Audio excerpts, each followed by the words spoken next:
Bonjour, bonsoir, Gambo Télésaï, Ayakonde, Ayakonda, et à tous nos frères, nos rois, nos reines, nos princes, nos princesses. Bonjour à notre peuple, bantou dispersé de partout.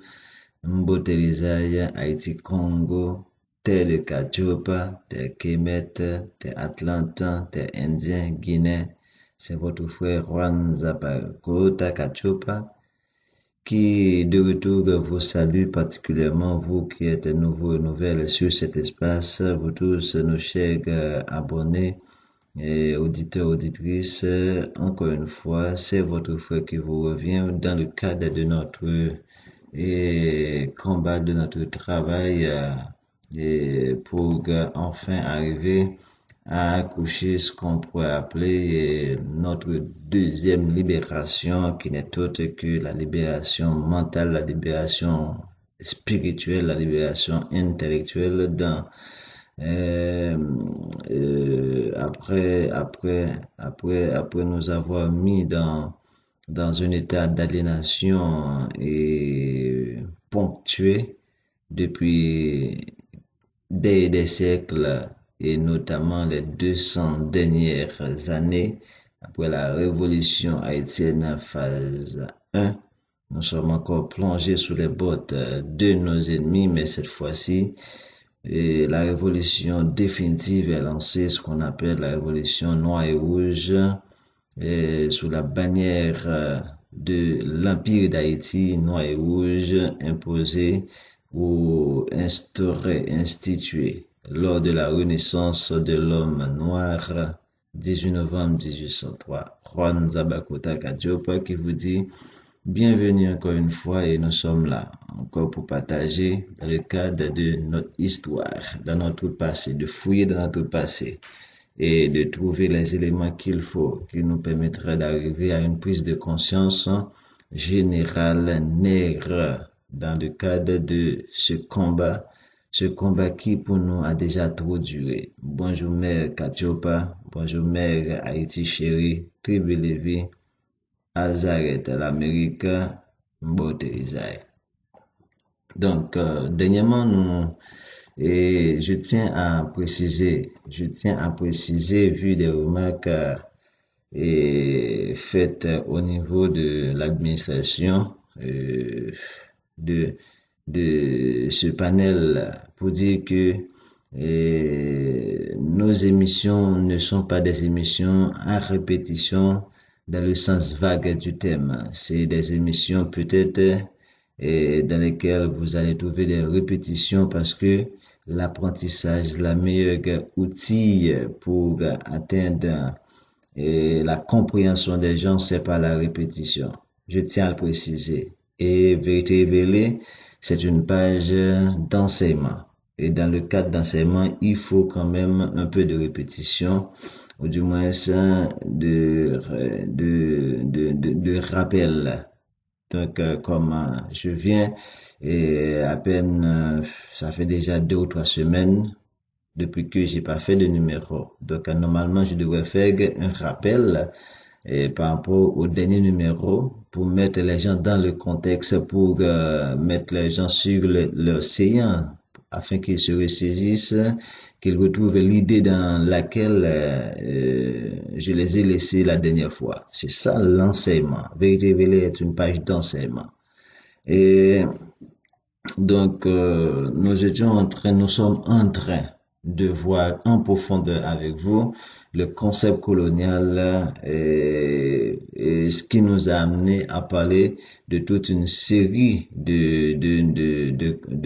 d'entrer dans des détails qui pourraient vous faire croire que je fais de la répétition, mais c'est faux. C'est faux et entièrement faux, parce que comme je vous le dis, c'est par la répétition qu'on nous a aliénés. À force de répétition, qu'on est devenu les moribonds de l'humanité. Donc aujourd'hui, personne ne va me dire que je fais de la répétition, blabla. Non, c'est pas la répétition qu'on nous a matraqués mentalement, spirituellement. C'est pas la répétition qu'on nous a massacrés mentalement et spirituellement, en nous imposant des charabia, des credos démoniaques Et aujourd'hui, pour arriver à cette désintoxication spirituelle, il faut passer par ces mêmes répétitions. Donc, arrêtez de me dire que je fais de la répétition et par rapport à des émissions. Donc, ce n'est pas le cas. OK? Et si c'est le cas, il faut comprendre le contexte.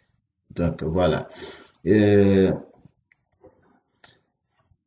je dis, nous étions en train de parler du concept colonial. OK? Comment on est arrivé là? Et bon, juste parce qu'on me dit qu'il y a de la répétition, donc je vais quand même et me focaliser sur l'essentiel. Donc, en tout en évitant les rappels. Donc voilà. Donc, nous étions arrivés et malheureusement, je tiens à m'excuser parce que dans le dernier numéro, c'était coupé de manière inattendue. Donc, je me suis pas rendu compte que c'est ça, ça finissait ainsi de la sorte. Donc, pour cela, aujourd'hui, on va parler, parce on est en train de voir le premier empire colonial européen, qui nous a mis dans cet état de délabrement. OK? Donc, et c'est bien le Portugal, l'empire portugais. Aujourd'hui, nous allons voir les origines de l'empire, le contexte des origines de l'empire portugais. OK? Nous allons voir les origines de l'empire portugais, contexte historique. Mais donc, pour entrer dans tout ça, donc, nous étions arrivés à cette partie où on dit que l'empire, OK?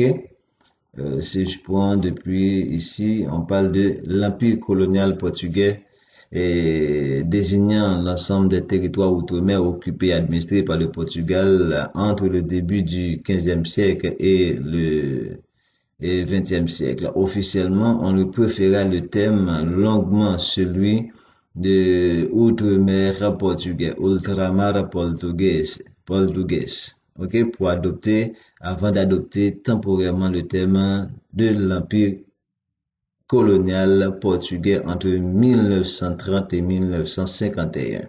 Cet ensemble fut le premier empire mondial de l'histoire et avec un ensemble de territoires répartis sur les 5 continents, sous souveraineté portugaise, résultat des explorations ou des invasions réalisées à l'époque des découvertes. Cet empire s'étendait sur un territoire incluant aujourd'hui 60 États souverains différents. Ce fut aussi le plus durable des empires coloniaux européens modernes.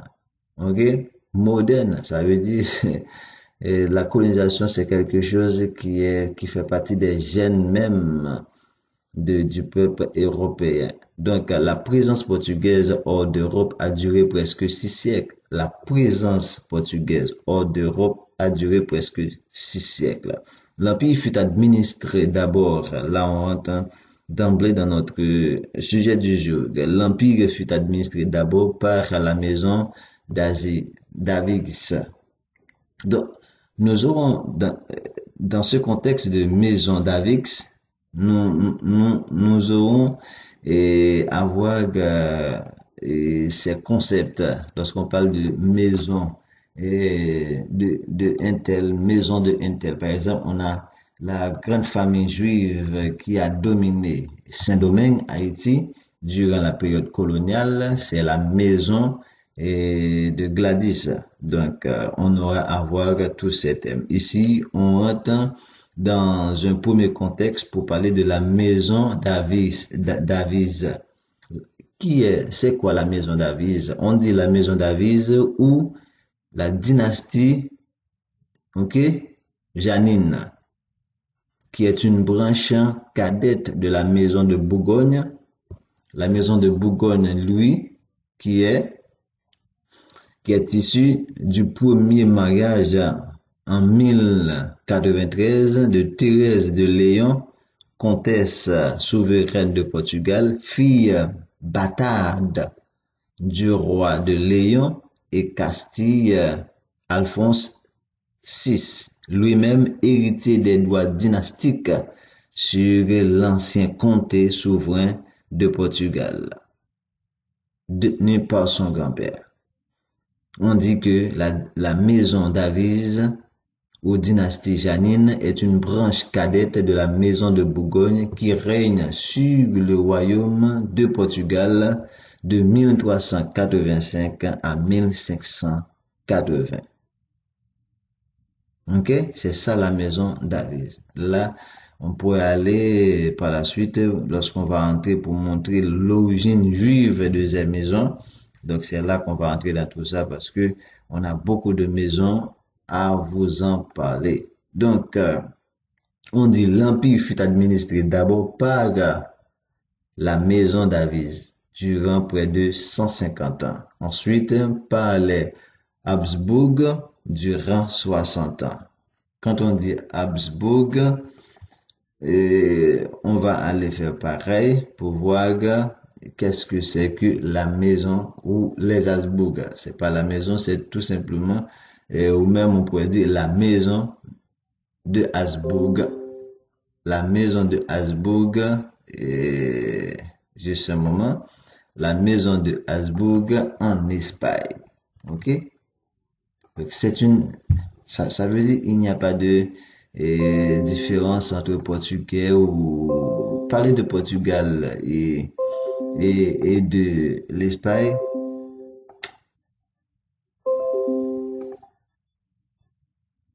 Parler de Portugal et de l'Espagne, c'est dans un contexte d'harmonie. De parler de Haïti et Saint-Domingue dans un contexte d'harmonie. Pourquoi j'ajoute d'harmonie? Parce qu'aujourd'hui, on nous a divisés. Ok? L'île d'Haïti est divisée par ces mêmes barbares. Ok? Par ces bâtards, comme je viens de voir dans Thérèse la bâtard, qui est de la maison d'Avise de Portugal. On dit la maison de Habsbourg, lui, ou maison d'Autriche, est une importante maison souveraine d'Europe, connue entre autres pour avoir fourni tous les empereurs du Saint-Empire germanique entre 1452 et 1740. Aïe, aïe, aïe. Ainsi qu'une importante lignée de souverains d'Espagne et de l'Empire d'Autriche. On vient de voir l'Empire d'Autriche qui c'est la maison d'Az et la maison d'Avix. Ok, donc on dit puis de la double monarchie austro-hongroise. Tu vois, la dynastie porte le nom de maison de Habsbourg, Lorraine depuis 1780. Est-ce que vous entendez? Ça, c'est de l'histoire. Nous sommes en train de faire l'historiographie de l'histoire dans le sens que d'approfondir les thèmes dans leur vrai contexte. Voilà pourquoi on est en train de parler des origines de l'empire et portugaise, le contexte historique. Ok? Ne venez pas de me parler de questions de répétition ici. Donc, on est en train de comprendre les contextes historiques de ce qui nous arrive, de ce qui nous est arrivé et par cela même de comprendre ceux qui nous ont envahis. C'est ça qu'on est en train de faire. Parce que notre peuple est inconscient par rapport à ce passé néfaste qui lui a causé 5 siècles de misère, 5 siècles de pauvreté, 5 siècles d'humiliation. Donc ici maintenant, nous sommes en train de pointer du doigt ceux qui nous ont mis dans cet état.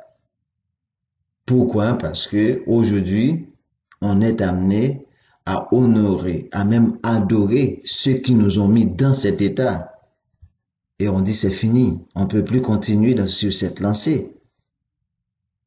On ne peut plus continuer sur cette lancée, à adorer même à travers les images de Jésus, à travers Cristiano Ronaldo, à travers les Iniesta. On est en train d'adorer ces mêmes babas qui nous ont mis dans cet état. Alors, vous voulez pas que... Non, je comprends pas finalement. Ok? On dit que l'empire portugais fut administré d'abord par la maison d'Avise durant près de 150 ans, ensuite par la maison Habsbourg durant 60 ans, puis par la maison de Bragance durant 300 ans, avant d'être gouverné par la République portugaise à partir de 1910. C'est-à-dire, c'est à partir de 1910 qu'il commence à parler de la République portugaise. Voilà. Donc, on a parlé de la maison de Bragance. Il faut voir qu'est-ce que c'est que la maison Bragance. On dit que la maison Bragance, il y a comme, il existe 3 maisons Bragance. Ok? La première maison de Bragance, c'est une famille aristocratique portugaise qui régna sur un fief à peu près équivalent à l'actuelle province de Trás-os-Montes entre les 11e et 18e siècle. Il y a la deuxième maison de Bragance qui régna sur le Portugal de 1640 à 1853 et sur le Brésil de 1815 et 1889. Vous voyez l'intérêt pour nous de parler de ces choses? La deuxième maison de Bragance a régné sur le Brésil, en Amérique, nos territoires, de 1815 à 1889. Puis, depuis 1932, l'aîné de cette branche est redevenu le chef de la famille royale de Portugal. Depuis quand? Depuis 1932. La troisième maison de Bragance qui régna sur le Portugal de 1853 à 1910 et qui est éteinte depuis cette année de 1832, puisque c'est la deuxième maison de Bragance avec l'aîné de cette branche qui est redevenu le chef de la famille royale de Portugal. Attachez vos ceintures. Roi Katiopa, émission Vérité Révélée. Donc, on dit par convention. Par convention, on positionne le début de l'Empire en 1415, date de la conquête de Ceuta. La conquête de Ceuta. Ceuta, j'ai du temps. On va prendre du temps pour bien comprendre d'un point par point tous les concepts. Tous les concepts.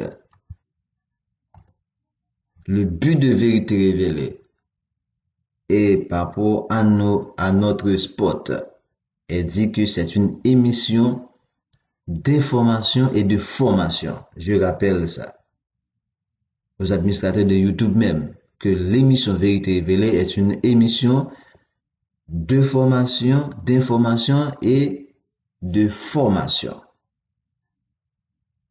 C'est pas une émission juste venue pour charabia ou juste pour charabia, ou pour faire des séries juste pour faire des séries. Non, je suis pas là pour ça, j'ai pas de temps à ça d'ailleurs.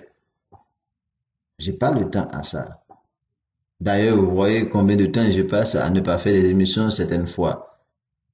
Parce que j'ai trop de responsabilités. J'ai même des émissions de radio à faire 2 fois par semaine. Et ça va augmenter parce qu'on est en train de prendre du terrain en Haïti. Ok? Notre objectif ici, c'est de réveiller notre peuple. C'est ça le but. Si vous ne comprenez pas ainsi, je suis désolé. Ceuta. Ok? Ceuta est une ville autonome espagnole sur la côte nord de l'Afrique, ayant une frontière directe avec le Maroc. Ouais. Situé sur le côte africain du détroit de Gibraltar, en face de la péninsule ibérique, à environ 15 km des côtes de la province espagnole de Cadiz. Elle est revendiquée par le Maroc depuis 1956. La Ceuta. Il faut s'habituer avec les textes, avec les thèmes. Il faut s'habituer. Quand on entend parler de la conquête de Ceuta, il faut comprendre la conquête de Ceuta. Donc, si on parle de conquête de Ceuta, ça veut dire que c'est un territoire qui n'appartenait pas au Portugal. Et on dit que c'est en 1415. En 1415. Donc, ça veut dire que c'est quelque chose qui faisait partie de l'Empire de Mali, de l'Empire de Sundiata Keita, de Kanka Moussa, de Iba et Aboubakar II. Parce que Aboubakar II et Sundiata a régné dans les années 1200. Sundiata Keita a régné, disons, lui dans les années 1100 à 1200. Donc ça veut dire avant 1415, date de cette conquête, ces territoires étaient des territoires africains. Maintenant, ils ont fait la conquête. Voilà. Donc, il faut comprendre. La Ceuta nous appartient.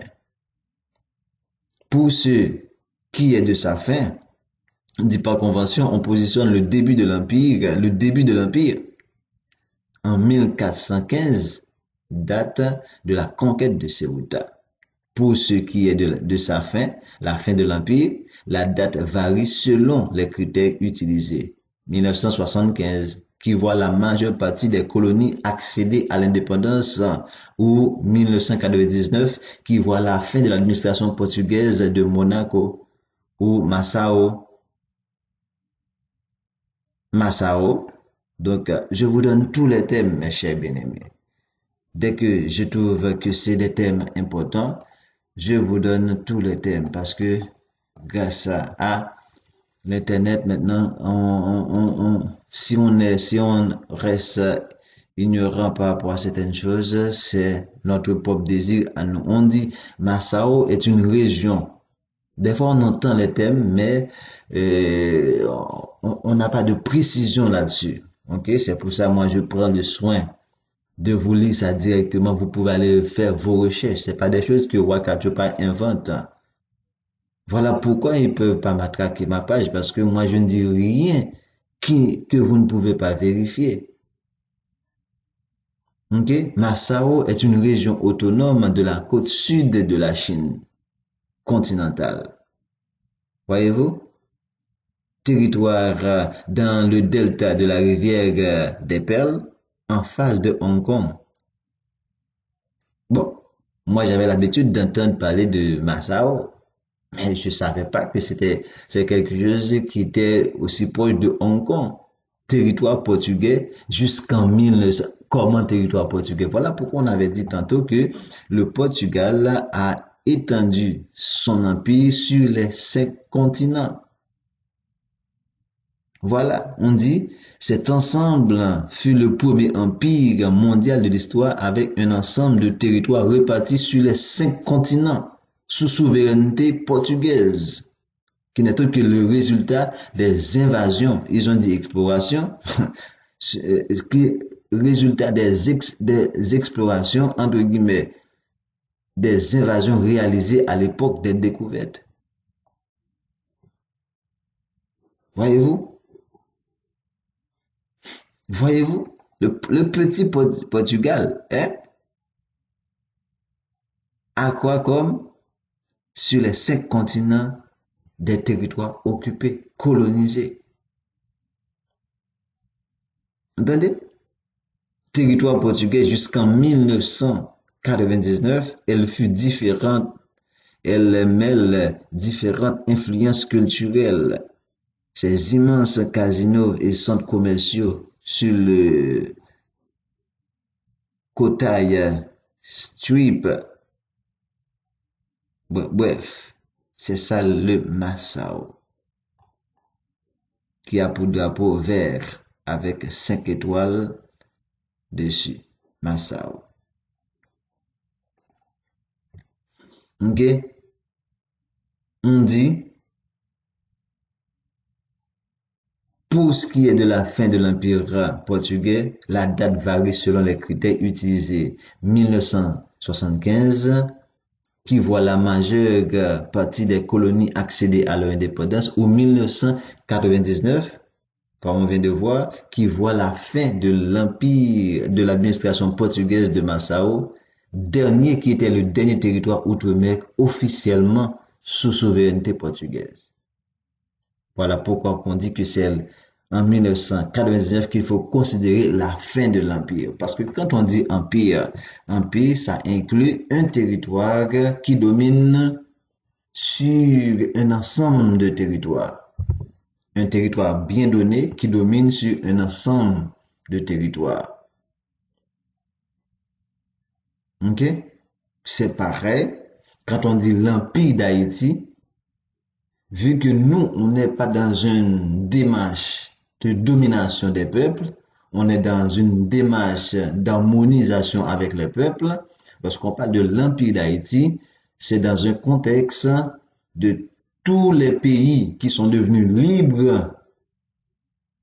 Ils font partie, ils sont des embranchements de la terre d'Haïti, qui est l'empire, le centre de l'empire d'Haïti. Quand on dit l'empire d'Haïti, je vous rappelle, il faut inclure dans l'empire d'Haïti tout d'abord les États-Unis d'Amérique. Vous allez être étonné parce que lorsque Dessalines a pris le générique de l'empire d'Haïti pour dire que cette terre ci-devant appelée Saint-Domingue vient de se constituer en un État libre, souverain et indépendant de toute autre puissance de l'univers, sous le nom d'Empire d'Haïti. Et Dessalines a assoit cet empire de concert avec les grands de l'Amérique du Sud, menant, ayant à leur tête Miranda, qui va donner Bolivar maintenant le libérateur de l'Amérique du Sud, sous l'égide d'Haïti, il faut le préciser, parce que tant Miranda a été secondé, a été supporté, a été guidé par Dessalines, Bolivar a été guidé par Pétion après avoir passé 6 mois en Haïti, et même Bolivar est sorti avec le drapeau de l'Amérique du Sud, ce qu'on pourrait appeler dans le temps la Grande Colombie, incluant Colombie, Pérou, Bolivie, Venezuela, Argentine, tout. Ça vient d'Haïti, le drapeau de la Grande Colombie.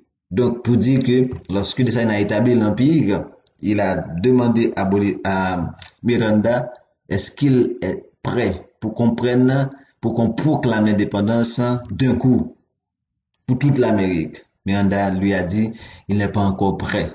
Et puis, Dessalines a dit, ok, d'accord, moi je vais prendre le devant. Haïti, en Haïti, on va mettre l'empire d'Haïti. De fait, chaque pays que vous libérez, chaque pays que vous allez mettre en liberté, donc ils vont entrer dans le grand ensemble du générique l'Empire d'Haïti. Donc le premier embranchement de l'Empire d'Haïti, c'est bien les États-Unis d'Amérique. Et ça va vous étonner. Voilà pourquoi j'avais dit tantôt, pour la dette que l'Europe a envers nous, notamment ces 6 pays, Portugal, Espagne, la Hollande, l'Angleterre, la France, la Belgique, et malheureusement, ils ne pourraient jamais nous payer tout ça. Donc, on va juste récupérer ces territoires parce que l'Europe fait partie de l'Empire d'Haïti. Pourquoi? Parce qu'on avait contribué à hauteur de 1 million de dollars lors de la Deuxième Guerre mondiale pour rétablir l'Europe comme il est devenu aujourd'hui. Cette somme d'argent a été donnée aux États-Unis pour aller libérer l'Europe. Et d'ailleurs, la Grèce nous appartient déjà. Parce qu'en 1822, on a libéré la Grèce de la prise de l'Empire ottoman. Ok? Donc, bref, on arrête ici. Donc, on revient dans notre texte. On dit que il faut considérer la fin de l'Empire portugais à partir de 1999, qui est la date charnière où le dernier territoire sous domination portugaise a pris son indépendance. Aujourd'hui, les pays de cet empire, de cet ancien empire, font partie de la communauté des pays de langue portugaise. Je reprends. Aujourd'hui, les pays de cet ancien empire portugais font partie de la communauté des pays de langue portugaise. Ça veut dire le portugais est parlé sur les 5 continents. En Amérique, c'est bien le Brésil. En Afrique, terre de Cachopa, c'est bien Angola. Bon, même pas besoin d'aller plus loin. On a en Asie, Massao. On va arrêter ici. Donc, là, je vous le dis, je vous le répète, on est dans le contexte pour parler, dans le contexte historique pour parler des origines de l'Empire portugais. Les origines de l'Empire portugais, ok, et du Portugal lui-même s'inscrivent dans la Reconquista. La Reconquista, ça veut dire la reconquête. Quelle reconquête? Reconquête chrétienne de la péninsule ibérique occupée par les morts. Accrochez vos ceintures, hein? Voilà pourquoi je fais cette démarche. Je ne vois pas pourquoi que, je vous le dis, mes auditeurs, c'est YouTube qui m'a dit que j'ai fait des répétitions dans mes émissions. Je m'excuse. Je ne comprends pas. Comment ne pas les faire? Pourquoi? Qu'est-ce qui dérange? Qu'est-ce qui dérange? C'est une page d'enseignement, de formation. Je suis en train de reformater mon peuple qu'on a déformaté. Je suis en train de reconstituer mon peuple qu'on a détruit spirituellement et intellectuellement. Pourquoi vous avez accepté qu'on nous a matraqués avec la répétition? Ok? Je prends un exemple. Allez voir le film qui est sur YouTube. Kunta Kinte. Comment on a fait Kunta Kinte?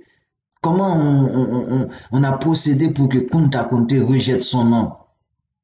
C'est par la répétition. Avec le fouet sur le dos. En lui demandant, comment t'appelles-tu? À chaque fois qu'il dit Kunta Kinte, bra, un coup de fouet. À chaque fois qu'il dit Kunta Kinte, bra, un coup de fouet. Pourquoi? Parce qu'on voulait qu'il répète un autre nom de colon. Et avec du fer chaud, on nous a étampés. Mais ne venez pas me dire du n'importe quoi. Je suis fils d'Haïti. Mes ancêtres ont connu l'esclavage physique. Et moi, je connais l'esclavage spirituel mental. Et ceci, c'est par la répétition. Eh, ressaisissez-vous. On dit les origines de l'Empire portugais et du Portugal lui-même s'inscrivent dans la Reconquista. La Reconquista, ça veut dire la reconquête chrétienne de la péninsule ibérique occupée par les morts. M-A-U-R-E, les morts. Nos ancêtres qui ont civilisé l'Europe. Nos ancêtres qui ont inventé l'algèbre, ou on appelle ça gèbe, et puis ils ont mis al devant pour Allah. Après avoir formé un royaume indépendant, en 1139, le Portugal termine sa reconquête en 1249 après avoir atteint l'Algarve. L'Algarve. Après avoir atteint l'Algarve. Moi, je vous dis, c'est quoi l'Algarve? Ok? Je vous dis, c'est quoi l'Algarve? Prenez vos cahiers, prenez vos notes. Parce que c'est très difficile de mener ce combat de réveil parce que à tout instant, ils nous demandent des preuves. Qu'ils aillent faire leurs recherches, mais donnez-leur les informations. Donnez-leur les informations. L'Algarve, on dit, est une région administrative située au sud du Portugal continental. Ça veut dire, si on dit au sud du Portugal continental, c'est quelque chose qui touche à l'Afrique du Nord. La ville de Faro en est la capitale administrative. Ses habitants sont appelés Algarviens. Il s'agit d'une des régions touristiques estivales les plus importantes du Portugal et d'Europe grâce à ses plages et son patrimoine historique. Ils prennent tout ce qu'on a d'importance pour faire des millions et nous, on gigote dans la pauvreté depuis 500 ans. Et puis vous ne voulez pas que je fasse des répétitions pour au moins susciter la remontée de la conscience de mon peuple. L'indépendance du Portugal continua néanmoins à être menacée par la Castille. Quand on dit la Castille, il faut voir l'autre bord, le voisin, l'Espagne. Tu vois, son indépendance continua néanmoins à être menacée par la Castille voisine jusqu'à la bataille. Écoutez ceci, jusqu'à la bataille d'Aldorabota. Ok, Jaldu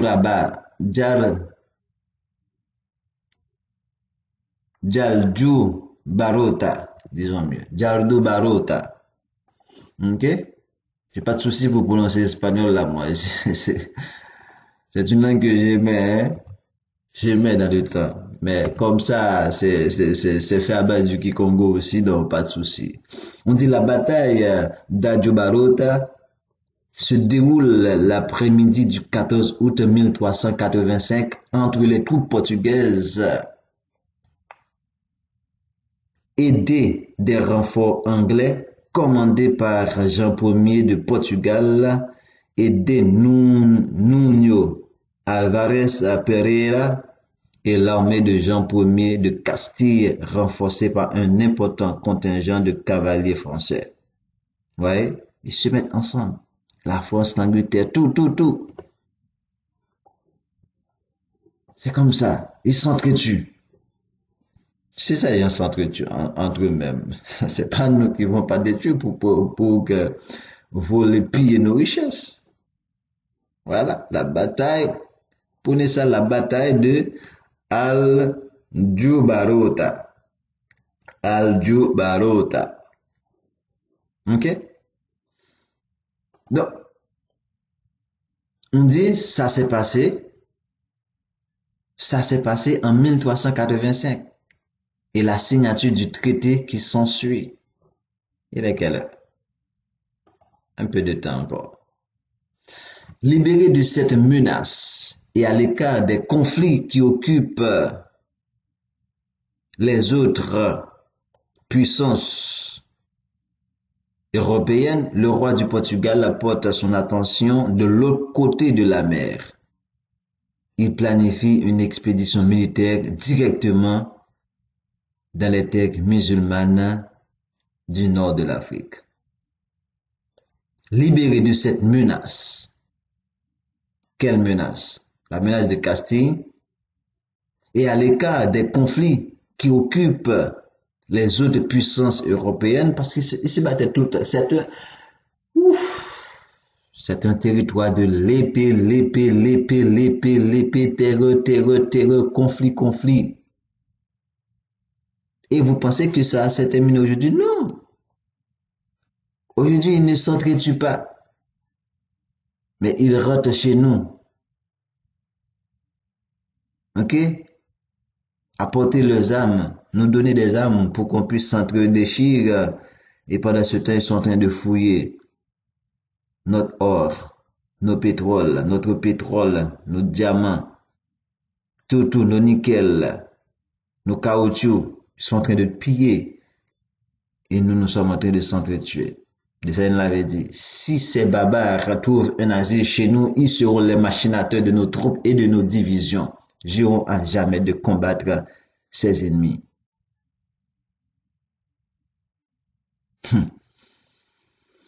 La conquête de Ceuta, comme je vous l'avais dit tantôt, en 1415 par Jean Ier de Portugal, parce que les gens pensent que la traite négrière, non, ça c'est pour vous ramener où? À la traite négrière. On est obligé de faire cette historicité pour que vous puissiez comprendre le contexte historique de la traite négrière. Et qui sont les véritables coupables, qui sont les impliqués, quelles sont leurs armes, quels outils ils ont utilisés contre nous. Aujourd'hui, pour que vos choix soient bien orientés, parce que si vous saviez que votre malheur vient de l'Europe, vient du christianisme, comment vous allez vous considérer comme chrétien aujourd'hui en tant que noir, fils d'esclave? Si vous saviez que Portugal et l'Espagne sont vos véritables ennemis, les véritables responsables de vos malheurs, comment vous allez être fanatique de Ronaldo, de Iniesta, de Casillas? Comment?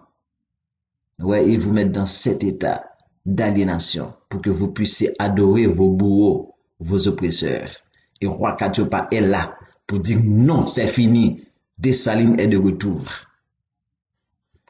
La conquête de Ceuta en 1415 par Jean Ier de Portugal amorce le processus de grande découverte et marque le début de l'expansion territoriale de Portugal hors de la péninsule ibérique.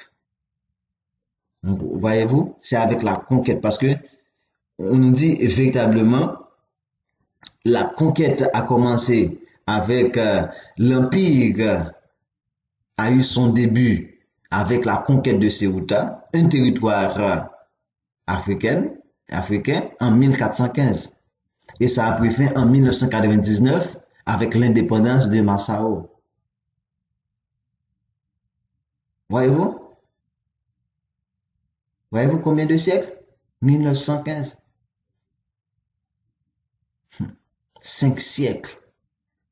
5 siècles. Un empire qui a duré 5 siècles. Voilà pourquoi vous avez maintenant Portugal comme l'un des plus grands pays au monde aujourd'hui. Après 5 siècles d'envahissement, de pillage, de génocide, de torture, de massacre. Et puis c'est ça qu'ils disent qu'ils sont les grands pays du monde. Ils sont les pays industrialisés. Et puis nous sommes les pays du tiers-monde. Oui. C'est pourquoi maintenant ils mettent des stupides nous diriger, des criminels. Parce que ce qui fait la norme aujourd'hui, c'est la corruption. Ce qui fait la norme aujourd'hui, c'est les criminels. Qui est au-dessus de tout? C'est le méchant. Mais le temps des méchants est sur le point de casser. C'est fini. C'est fini. Le temps de la barbarie, c'est fini. Haïti est en réveil. Voilà ce qui vous fait peur. Haïti est définitivement compris grâce à nos travaux, à nos frères qui travaillent d'arrache-pied. Les Haïtiens commencent à reprendre conscience. Et je vous dis, c'est bien pour votre malheur. Oui, c'est pour votre malheur. Parce que trop de sang coulé sur cette planète. La terre doit vivre en harmonie. Et de fait, elle doit être débarrassée des intrus, des envahisseurs. Parce qu'on a été envahi par des non-humains, non-terriens.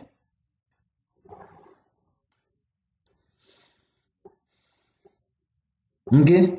La conquête de Ceuta en 1415 par Jean Ier de Portugal amorce le processus des grandes découvertes ou des invasions et marque le début de l'expansion territoriale portugaise hors de la péninsule ibérique. Les raisons de cette première attaque-là sont multiples. Occasion de poursuivre la croisade chrétienne contre l'islam. Vous dites quoi? C'est pourquoi j'avais dit dans un, j'avais fait déjà ce numéro. Je crois pas si c'est encore disponible sur ma page parce que j'avais fait une sorte de nettoyage parce que il y avait des musiques de droit d'auteur et je tiens à signaler à mes auditeurs que les vidéos que vous ne trouvez plus, c'est parce qu'il y a des musiques qui ont des droits d'auteur et ces vidéos sont monétisées, ok, par ces gens-là qui font de l'argent sur mon dos. Ok, donc voilà pourquoi que j'enlève ces vidéos. Ok, donc juste pour de la musique et des fois des musiques soi-disant chrétiennes. C'est des musiques chrétiennes qui viennent de la Bible et vous dites que la Bible c'est l'ouvrage d'Israël, donc ce sont mes écritures. Donc maintenant que j'utilise ces vidéos, vous me dites qu'il y a des droits d'auteur. Bon, je les enlève. Ok?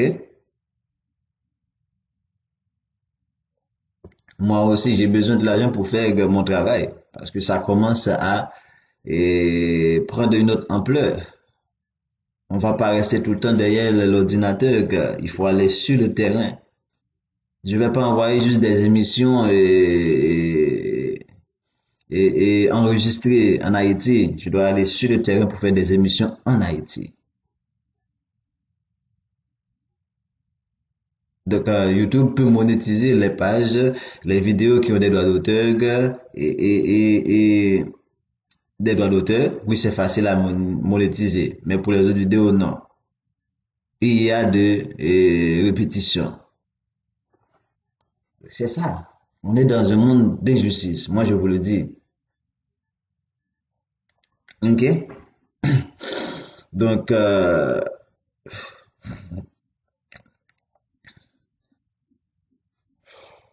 voilà. On dit que les raisons de cette première attaque sont multiples. Occasion de poursuivre la croisade chrétienne contre l'islam. Oui, j'allais dire que euh, la découverte de l'Amérique, c'est une manne pour le christianisme. Parce que c'est après la chute de Constantinople, ça a permis au christianisme de s'expansionner à travers ce vaste territoire qui est l'Amérique. Voilà pourquoi. C'est en Amérique qu'ils ont repris vie. Notamment en Haïti. Voilà pourquoi Christophe Colomb a implanté la croix au môle qui est devenu de ce nom barbare Nicolas V, môle Saint-Nicolas. C'est là que le christianisme a repris vie. Sinon, on n'aurait plus de christianisme. C'est grâce à Haïti que le christianisme est encore vivant. Je vais pas entrer dans ces détails pour le moment là, hein, parce que je vais arriver à la bulle papale. Romanus Pontifex. Accrochez vos ceintures. Je vais essayer de ne pas atteindre 1 heure de temps. Je vais voir parce que c'est tellement vaste là. Laissez-moi partir. Ok, on dit que c'était l'occasion de poursuivre la croisade chrétienne contre l'islam, promesse de gloire et de richesse pour la noblesse militaire qu'il faut occuper, occasion de développer le commerce et l'économie portugaise qui était en déclin. Portugal était un territoire pauvre, appauvri même, parce que je vous l'avais dit, déjà l'Europe, c'est le territoire le plus pauvre. Vu que ces territoires, ces gens font toujours la guerre pour pouvoir survivre, ils s'entre-déchirent, l'un appauvrisse l'autre davantage. Voilà pourquoi que le Portugal était, à cette période-là, l'un des territoires les plus pauvre, parce que la France est un territoire terriblement pauvre. Ça laisse la pauvreté derrière. Ça laisse la pauvreté derrière, gars. Chaque Français doit remercier 24 heures sur 24 Haïti, parce que vous êtes ce que vous êtes grâce à Haïti. Roi Kachoupa tient à vous le rappeler. Et à chaque fois j'ai l'occasion, je ne raterai jamais cela. Le choix de Ceuta pour cette première attaque là, est stratégique. Parce que je vous ai dit, Ceuta est un territoire de l'Afrique. Après Haïti, qui n'est autre que le territoire le plus riche dans le monde. Mais Haïti, ce petit 104 km², je parle de l'île d'Haïti, est le territoire le plus riche dans le monde tout entier. Que vous soyez asiatique, africain, de l'Afrique. Lorsque je dis africain, je vous parle du territoire d'Afrique, parce que nous sommes africains. Mais vous parlez du territoire de l'Afrique, peu importe. Bon, l'Europe, on met ça de côté parce que ça n'a rien. C'est dépourvu. C'est un territoire dépourvu de tout. Mais ils se disent développés aujourd'hui, industrialisés, riches. Par quoi? Par le génocide. De qui? De nous, des Noirs. On dit que c'était stratégique. Parce que c'est l'Afrique. La place située au nord de l'Afrique est un port où aboutissent les caravanes de Sahara, transportant de l'or et des esclaves. Waouh! Et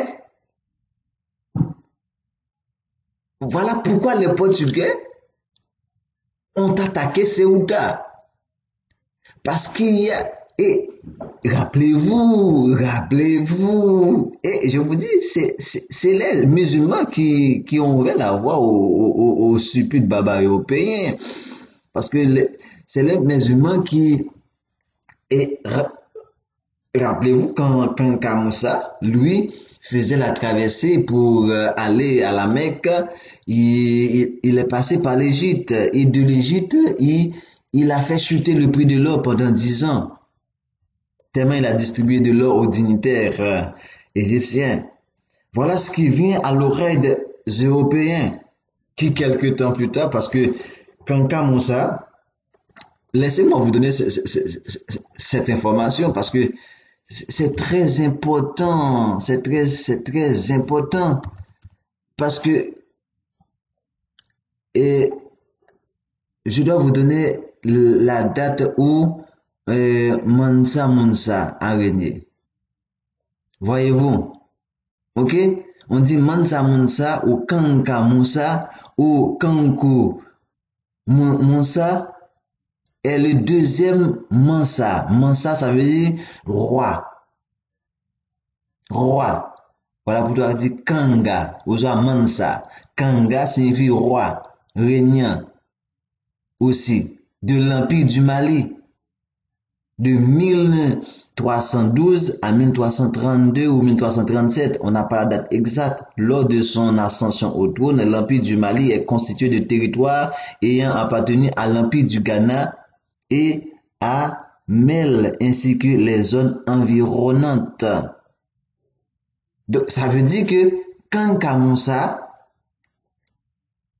qui a traversé l'Égypte distribuant l'or et fait chuter le prix de l'or pendant 10 ans, tout ceci vient à l'oreille des Portugais, à l'oreille des Européens. Voilà pourquoi, même pas un siècle après, bon, disons soit un siècle, parce que 1415, quand Kamoussa a régné de 1312, 1415, un siècle plus tard, le Portugal a entrepris la conquête de l'Afrique pour aller trouver cet or. Voilà! C'est là qu'on veut arriver avec vous, de comprendre les choses par les débuts. Le choix de Ceuta pour cette première attaque, pour lancer l'empire, le premier empire d'Europe, le premier empire colonial d'Europe qui est l'empire portugais, on dit cette première attaque était stratégique. La place située au nord, la place de Ceuta, la terre de Ceuta située au nord de l'Afrique, est un port où aboutissent les caravanes du Sahara. transportant de l'or et des esclaves. Les esclaves, ça veut dire c'est les musulmans qui transportaient les esclaves. Parce que n'oubliez pas, la traite arabo-musulmane est commencée depuis 600 avec l'arrivée de Mahomet. Donc c'est eux qui transportaient les esclaves, qui châtraient, qui castraient nos frères dans le Sahara, qui fait que il n'y a à peine que 20% de nos frères qui sont arrivés à destination. 80% sont morts dans le désert de Sahara. Voilà ce qu'entendaient les Européens, notamment les Portugais qui vont lancer la première attaque contre Ceuta pour retrouver de l'or et des esclaves. Parce que quand on dit l'or, c'est pas nous qui transportaient, et quand on dit les esclaves, c'est pas nous qui transportaient les esclaves. C'est les musulmans, les Arabes qui transportaient les esclaves. Et les esclaves, c'était nous, les Noirs d'Afrique. Si le Portugal remporte ici un succès militaire, la place devient vite difficile à protéger contre les attaques musulmanes. Voilà. Voilà. Voilà. Hein, quand je vous ai dit, en parlant des esclaves, il faut pas voir que c'était nous. Comme ils veulent nous faire croire que c'est nous qui avions vendu nos propres femmes. Non, c'était les musulmans, c'était les Arabes. Et voilà, l'histoire nous dit que si le Portugal remporte ici un succès militaire, la place devient vite difficile à protéger contre les attaques musulmanes. Parce que c'est les musulmans qui font transporter nos frères comme esclaves dans le désert de Sahara où nous avons perdu plus de 50 à 100 millions de nos frères dans le désert de Sahara, castrés par les musulmans.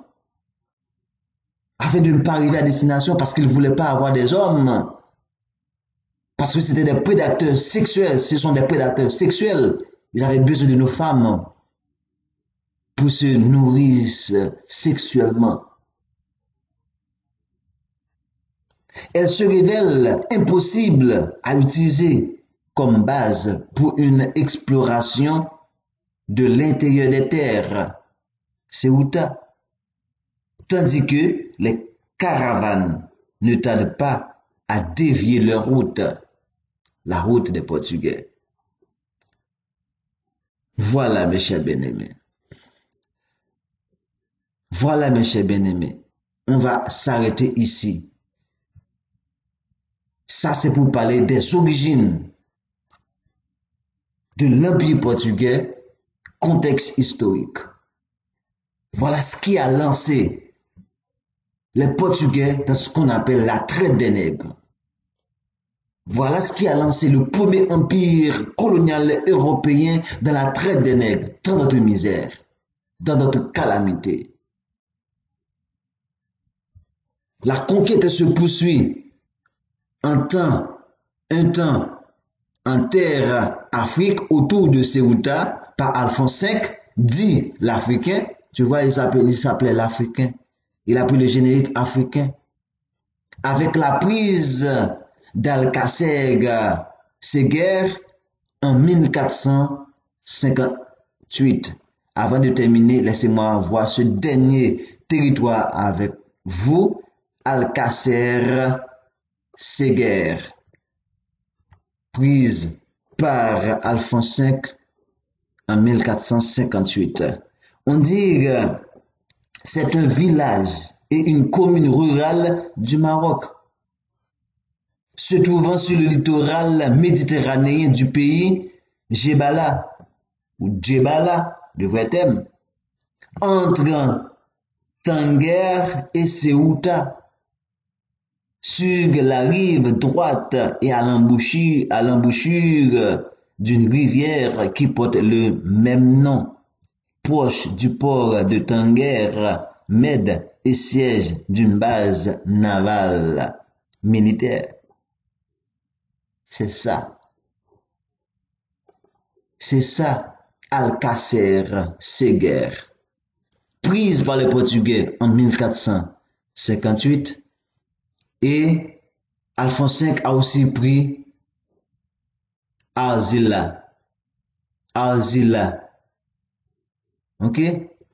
Tanger et Larache. On a vu Tanger tantôt. On va voir Arzila et Larache. On dit Arzila Ok? On dit Arzila est une ville située sur la côte atlantique du Maroc, au sud de Tanger. Vous allez voir, je vais vous donner toutes ces images. Sa vieille ville, où Médina est entourée de remparts et de portes bien conservées, conçues au XVe siècle par les colons portugais. Et c'est quoi Tanger? La ville de Tanger. Toujours au Maroc, la ville de Tanger, on dit port marocain situé dans le détroit de Gibraltar. Tanger constitue depuis l'époque des Phéniciens un point stratégique entre l'Afrique et l'Europe.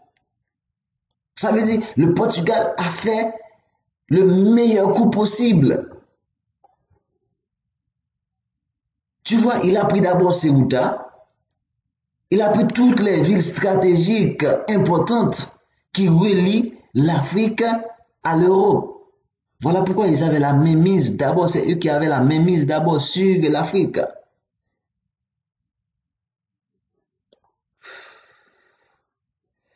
Je vous dis un dernier, il y a Larache. Je vais vous donner Larache, la ville de Larache. Toujours au Maroc, Afrique du Nord. Larache est une ville marocaine, chef-lieu de la province de Larache, dans la région de Tanger, Tétouan, Al-Hoceïma. Elle est connue sous le nom antique de Lixus,